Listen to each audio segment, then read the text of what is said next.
ವಾಣಿಜ್ಯ ನಗರಿ ಹುಬ್ಬಳ್ಳಿಯಲ್ಲಿ ಬಡ್ಡಿ ದಂಧೆ ಹಾವಳಿ ಮುಂದುವರೆದಿದೆ. ಮಹೇಶ್ ನರೇಂದ್ರ ಮಠ ಎಂಬುವರು 2.5 ಲಕ್ಷ ಸಾಲಕ್ಕೆ ಪ್ರತಿಯಾಗಿ 5 ಲಕ್ಷ ಕಟ್ಟಿದ್ರು. ಬಡ್ಡಿ ಕಟ್ಟುವಂತೆ ದಂಧೆಕೋರ ಸಾವಂತ್ ಕಿರುಕುಳ ನೀಡುತ್ತಿದ್ದಾರೆ. ಕಾರು ತೆಗೆದುಕೊಂಡು ಹೋಗಿ 1 ವರ್ಷವಾದರೂ ಕಿರುಕುಳ ಮುಂದುವರೆಸಿದ್ದಾನೆ ಎನ್ನಲಾಗಿದೆ. ಯಾದಗಿರಿ ಶಹಾಪುರ ತಾಲೂಕಿನ ಖಾನಾಪುರ ಗ್ರಾಮದ ಅಮರೇಶ್ ಎಂಬ ರೈತ ಬೆಳೆದ ಟೊಮೆಟೊ ವಿಚಿತ್ರ ರೋಗಕ್ಕೆ ತುತ್ತಾಗಿದೆ. ಬೂದು ರೋಗಕ್ಕೆ ತುತ್ತಾಗಿ ಕಾಯಿ ಇದ್ದಾಗಲೇ ಹಳದಿ ಬಣ್ಣಕ್ಕೆ ತಿರುಗ್ತಾ ಇದೆ. ಜೊತೆಗೆ ಬೆಲೆ ಕುಸಿತದಿಂದಾಗಿ ರೈತ ಕಂಗಾಲಾಗಿದ್ದಾನೆ.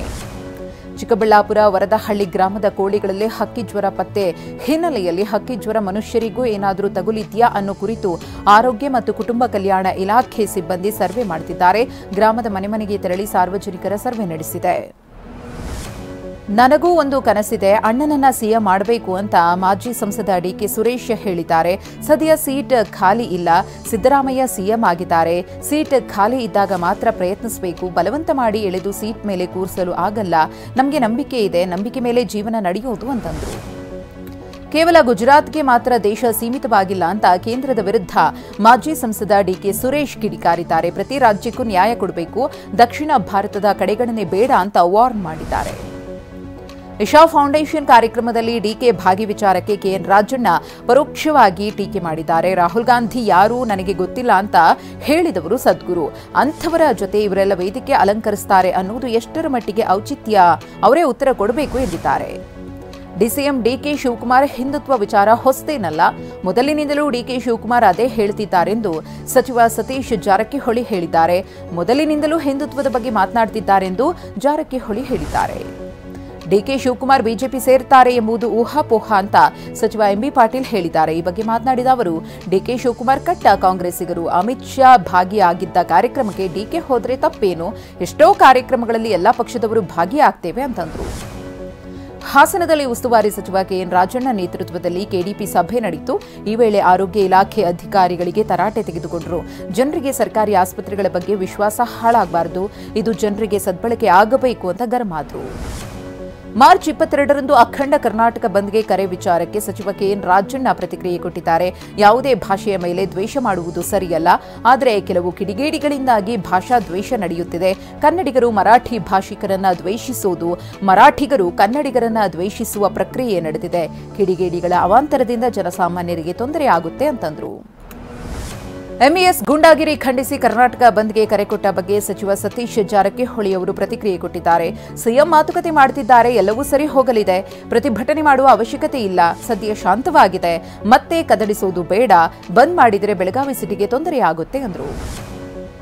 ಮಹಾರಾಷ್ಟ್ರದಲ್ಲಿ ಕರ್ನಾಟಕ ಬಸ್ ಚಾಲಕರಿಗೆ ಮಸಿ ಬಳಿದ ಹಿನ್ನೆಲೆ ಮಹಾರಾಷ್ಟ್ರ ಬಸ್ ಚಾಲಕನಿಗೆ ಕನ್ನಡ ಪರ ಸಂಘಟನೆಯ ಕಾರ್ಯಕರ್ತರು ಹಾರ ಹಾಕಿ ಸನ್ಮಾನ ಮಾಡಿದ್ದಾರೆ. ಬಸ್ ಚಾಲಕ ಹಾಗೂ ನಿರ್ವಾಹಕರನ್ನ ಮಾನವೀಯತೆಯ ದೃಷ್ಟಿಯಿಂದ ಕಾಣುವಂತೆ ಕರೆ ನೀಡಿದ್ದಾರೆ. ಕರ್ನಾಟಕವನ್ನ ಪದೇ ಪದೇ ಕೆಣಕುವಂತಹ ಕೆಲಸ ಮಾಡಬೇಡಿ ಅಂತ ಎಚ್ಚರಿಸಿದ್ದಾರೆ. ಮಂಡ್ಯ ವಿವಿ ರದ್ದು ಹಿನ್ನೆಲೆ ರಾಜ್ಯ ಸರ್ಕಾರದ ನಡೆ ಖಂಡಿಸಿ ವಿಪಕ್ಷಗಳು ಬೀದಿಗಿಳಿದಿವೆ. ವಿರೋಧ ಪಕ್ಷದ ನಾಯಕ ಆರ್ ಅಶೋಕ್ ಅವರ ನೇತೃತ್ವದಲ್ಲಿ ಮಂಡ್ಯದ ವಿಶ್ವೇಶ್ವರಯ್ಯ ಪ್ರತಿಮೆ ಮುಂಭಾಗ ಪ್ರತಿಭಟನೆ ನಡೆದಿದೆ. ಮಾಜಿ ಡಿಸಿಎಂ ಡಾಕ್ಟರ್ ಸಿಎನ್ ಅಶ್ವತ್ಥನಾರಾಯಣ್, ಮಾಜಿ ಸಚಿವ ನಾರಾಯಣಗೌಡ ಸೇರಿದಂತೆ ಹಲವು ಬಿಜೆಪಿ ಜೆಡಿಎಸ್ ನಾಯಕರು ಭಾಗಿಯಾಗಿದ್ದರು. ಬಿಜೆಪಿ ರಾಜ್ಯ ಅಧ್ಯಕ್ಷ ಬಿವೈ ವಿಜಯೇಂದ್ರ ಅವರಿಗೆ ಸೇರಿದ ಕಾರು ಅಪಘಾತಕ್ಕೀಡಾಗಿದ್ದು, ಕಾರು ಚಾಲಕ ದೀಪಕ್ ಚಿಕ್ಕಮಗಳೂರು ಗ್ರಾಮಾಂತರ ಠಾಣೆಯಲ್ಲಿ ದೂರು ದಾಖಲಿಸಿದ್ದಾರೆ. ಈ ಸಂಬಂಧ KA01 AF 0717 ಸಂಖ್ಯೆಯ ಲಾರಿ ಚಾಲಕನ ಮೇಲೆ ಎಫ್ಐಆರ್ ದಾಖಲಾಗಿದೆ. ಎಟಿಎಂ ಕಟ್ ಮಾಡಿ 30 ಲಕ್ಷ ಹಣ ದೋಚಿ ಖದೀಮರು ಪರಾರಿಯಾಗಿದ್ದಾರೆ. ಬೆಂಗಳೂರು ಗ್ರಾಮಾಂತರ ಜಿಲ್ಲೆ ಹೊಸಕೋಟೆ ತಾಲೂಕಿನ ಸೂಲಿಬೆಲೆ ಗ್ರಾಮದಲ್ಲಿ ತಡರಾತ್ರಿ ಘಟನೆ ನಡೆದಿದೆ. ಸೂಲಿಬೆಲೆಯ ಸ್ಟೇಟ್ ಬ್ಯಾಂಕ್ ಆಫ್ ಇಂಡಿಯಾಗೆ ಸೇರಿದ ಎಟಿಎಂಗೆ ನುಗ್ಗಿದ 5 ಗ್ಯಾಂಗ್ ಕೃತ್ಯ ಎಸಗಿದೆ.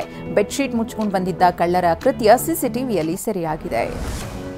ಉದ್ಯೋಗದ ಹೆಸರಿನಲ್ಲಿ ಯುವತಿಗೆ ವಂಚಿಸಿರುವ ಪ್ರಕರಣ ಬೆಳಗಾವಿ ಉದ್ಯಮ ಭಾಗ ಪೊಲೀಸ್ ಠಾಣೆಯಲ್ಲಿ ದಾಖಲಾಗಿದೆ. Change your life fashion marketing company ವಿರುದ್ಧ ಯುವತಿ ದೂರು ನೀಡಿದ್ದಾರೆ. ಪ್ರತಿ ತಿಂಗಳು 18,000 ಸಂಬಳ ಕೊಡುವುದಾಗಿ ಹೇಳಿ 47,000 ಕಟ್ಟಿಸಿಕೊಂಡು ವಂಚಿಸಿದ್ದಾರೆಂದು ಯುವತಿ ಕಂಪನಿಯ 5 ವಿರುದ್ಧ ದೂರು ದಾಖಲಿಸಿದ್ದಾರೆ.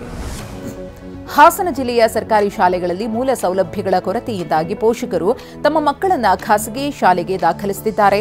ಜಿಲ್ಲೆಯ 579 ಸರ್ಕಾರಿ ಶಾಲೆಗಳಲ್ಲಿ ಮಕ್ಕಳ ಸಂಖ್ಯೆ 10ಕ್ಕಿಂತ ಕಡಿಮೆಯಾಗಿದೆ. ಉತ್ತರಾಖಂಡ್ನಲ್ಲಿ ದೀರ್ಘಕಾಲದ ಡಿಜಿಟಲ್ ಅರೆಸ್ಟ್ ಪ್ರಕರಣ ಬೆಳಕಿಗೆ ಬಂದಿದೆ.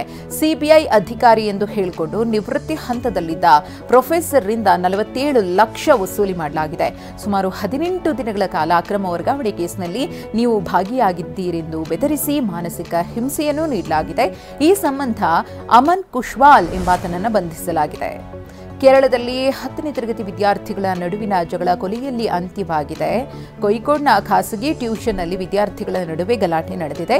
ಈ ವೇಳೆ ಗಂಭೀರವಾಗಿ ಗಾಯಗೊಂಡಿದ್ದ ಶಹಬಾದ್ 5 ದಿನ ಜೀವನ್ಮರಣ ಹೋರಾಟ ಮಾಡಿ ಚಿಕಿತ್ಸೆ ಫಲಕಾರಿಯಾಗದೆ ಮೃತಪಟ್ಟಿದ್ದಾನೆ.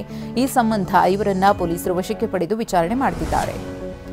ಅಮೆರಿಕ ಉದ್ಯಮಿ ಎಲನ್ ಮಸ್ಕ್ 14ನೇ ಮಗುವಿಗೆ ತಂದೆಯಾಗಿದ್ದಾರೆ. ಶಿವನ್ ಜಿಲ್ಲಿಸ್ ಗಂಡು ಮಗುವಿಗೆ ಜನ್ಮ ನೀಡಿದ್ದಾರೆ. ದಂಪತಿಗೆ ಇದು 4ನೇ ಮಗುವಾಗಿದೆ. ಮಗುವಿಗೆ ಸೆಲ್ಡಾನ್ ಲೈಕರ್ಗರ್ಸ್ ಎಂದು ನಾಮಕರಣ ಮಾಡಲಾಗಿದೆ. 4 ಮಕ್ಕಳ ಜೊತೆಗೆ ಮಾಜಿ ಪತ್ನಿಯರ 8 ಮಕ್ಕಳನ್ನ ಎಲನ್ ಮಸ್ಕ್ ಹೊಂದಿದ್ದಾರೆ.